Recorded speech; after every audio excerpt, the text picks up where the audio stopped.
Now, let's take a closer look at the different forms of context that we will be exploring in depth throughout this course. This will be a bit of an overview before we tackle each form in turn throughout the following lessons. The different forms of context we will be considering in depth throughout this module are personal, social, cultural, historical, political, literary, and philosophical.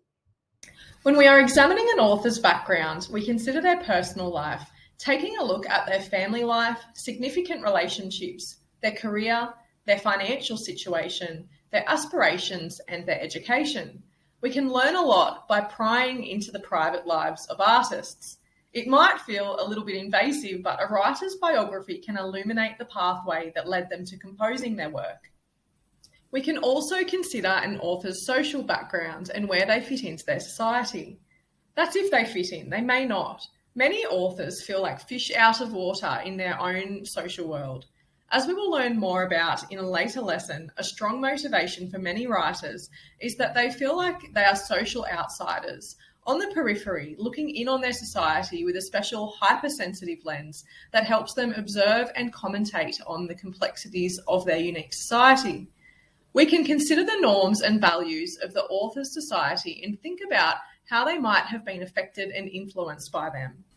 Norms associated with gender are crucial to consider, as many societies have imposed strict codes of social expectations on individuals on the basis of whether or not they were born as genetically male or female.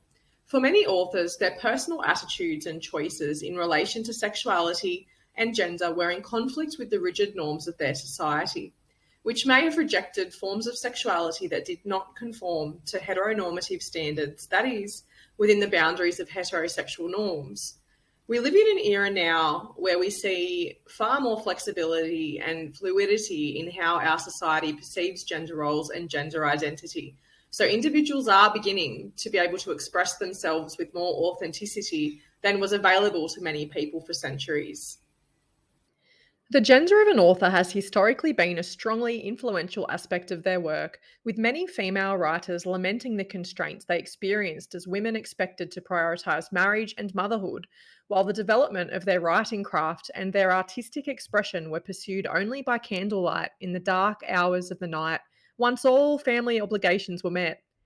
These sentiments are evident in the work of female authors such as Mary Wollstonecraft in A Vindication of the Rights of Women, published in 1792, Virginia Woolf in A Room of One's Own, published in 1929, and Sylvia Plath, her novel The Bell Jar, published in 1963, and many of her poems are a great example.